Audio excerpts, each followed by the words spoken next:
జై శ్రీమన్నారాయణ. పరిపప్రచ్ఛ. సగరపుత్రుల మోక్షానికి గరుత్మంతుడు చెప్పిన ఉపాయమేమిటి?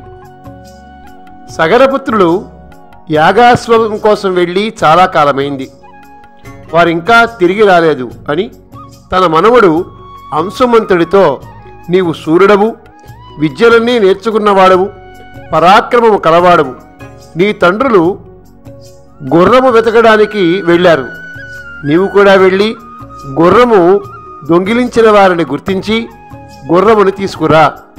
భూమి అడుగున రసాతలమున వీర్యము గల ఎన్నో భూతములు ఉన్నాయి, వాటిని ఎదిరించటకు ఇదిగో ఈ విల్లు కత్తి ధరించి పూజించదగిన వారిని పూజించి విగ్రహకరులను సంహరించుకుంటూ అశ్వాన్ని వెదికి తీసుకువచ్చి ఈ యజ్ఞాన్ని సమాప్తి చేయి అని సగరుడు అన్నాడు.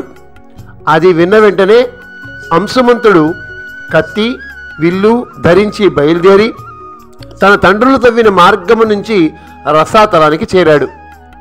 అక్కడ అతను దిగ్గజమైన ఏనుగులను చూసి భక్తితో కుశలమడిగి గుర్రము గురించి తన తండ్రుల గురించి వివరాలు అడిగి తెలుసుకున్నాడు.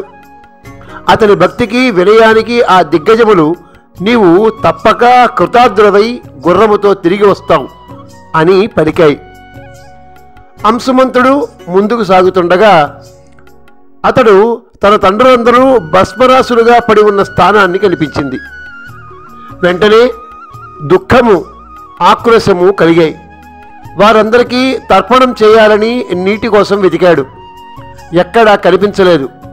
అదే సమయంలో సగరపుత్రుడు మేనమామ గరుత్మంతుడు ఆకాశంలో కనిపించి అంశుమంతుడితో, ఓ పురుషశ్రేష్ఠ, శోకించకు, సగరపుత్రుడు చనిపోవుట లోకప్రియకరమైనది. అపరిమిత తేజస్శాలి అయిన కపిలుడు వలన దహించబడ్డారు. ఈ లోకంలోని జలములతో తర్పణము చేయ తగనిది. హిమవంతుని జ్యేష్ఠపుత్రిక గంగ వీరిని పవిత్రము చేయతగినది. ఆమెను తెచ్చి జలక్రియ చెయ్యి.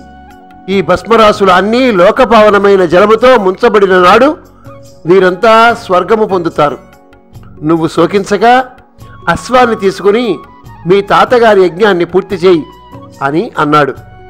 అంశుమంతుడు గరుత్మంతుని మాట విని అలాగే గుర్రాన్ని తీసుకుని వెనుతిరిగాడు. సగరుడితో జరిగిన వృత్తాంతమంతా చెప్పాడు. ఘోరమైన ఆ వార్త విని సగరుడు విచారించి శాస్త్రోక్తముగా యజ్ఞాన్ని పూర్తి చేశాడు. గంగ భూమిపైకి ఎలా వస్తుందా అని ఆలోచిస్తున్నాడు. ఉపాయమేమీ తోచలేదు. తర్వాత అలాగే 3000 సంవత్సరాలు రాజ్యాన్ని పరిపాలించి పరమపదాన్ని చేరుకున్నాడు. జై శ్రీమన్నారాయణ.